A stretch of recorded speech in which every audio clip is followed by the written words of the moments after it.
Há 100 anos aconteceu a mesma coisa e nós não aprendemos a lição.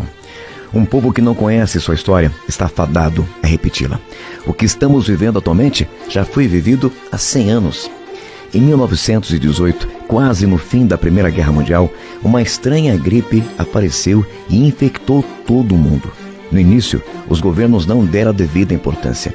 Muitos quiseram minimizar a gravidade dessa gripe, não mostrando a real situação dos infectados e falecidos.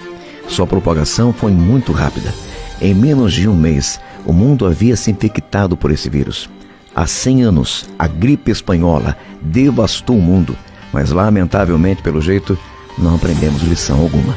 Você acredita que até hoje não se sabe de fato a origem dessa gripe? A origem da gripe espanhola ainda permanece um mistério. Existem duas teorias que sugerem que ela pode ter surgido na China ou nos Estados Unidos, mas não há provas que possam confirmar em qual dos dois lugares ela tenha de fato aparecido pela primeira vez. O que se sabe é que provavelmente a gripe espanhola foi uma mutação do vírus influenza, que passou de aves para os seres humanos. Além disso, sabemos que os primeiros casos que se tem conhecimento aconteceram nos Estados Unidos e também na China. Se a gripe espanhola surgiu ou nos Estados Unidos ou na China, por que a chamamos de gripe espanhola? O termo espanhola não faz referência à suposta origem da doença, mas sim ao fato de que a imprensa espanhola ficou conhecida por divulgar as notícias dela pelo mundo. A explicação para isso tem relação direta com a Primeira Guerra Mundial. A gripe espanhola afetou todos os continentes do mundo e teve um impacto muito grande nos países que lutavam na Primeira Guerra Mundial. Por conta desse conflito, era necessário que as informações da doença fossem escondidas de forma a não prejudicar o moral dos soldados, não criar pânico na população e nem passar a imagem de fraqueza para o adversário. Assim, as notícias dessa gripe letal eram censuradas em grande parte dos países europeus. A Espanha, no entanto, não participava da guerra e sua imprensa tinha liberdade para falar da doença.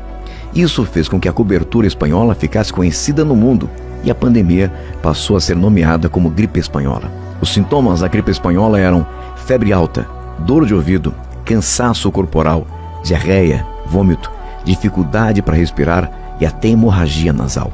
Os meios de comunicação espanhola informavam as medidas adequadas que deviam ser tomadas para deter a expansão dessa pandemia. Um dos cuidados era a lavagem das mãos e o uso obrigatório de máscaras. Alguns jornais publicavam falsas informações sobre remédios caseiros que podiam combater o vírus. O governo espanhol teve que cancelar grandes eventos, suspender as aulas das escolas e começar uma limpeza minuciosa em teatros, circos, empresas e locais públicos. A gripe espanhola foi uma das piores pandemias da história da humanidade. Mostrou-se como uma doença com grande capacidade de contágio e altamente letal. Ao todo, os especialistas do assunto apontam que a quantidade mínima de pessoas que morreram de gripe espanhola entre 1918 e 1919 tenha sido de 50 milhões. Mas algumas estatísticas elevam esse total para até 100 milhões de pessoas. Um dos locais mais afetados foi a Índia, que registrou no mínimo 18 milhões de mortos. No Brasil, foi registrado oficialmente o total de 35 mil mortos. Naquela época, a informação era escassa em alguns países.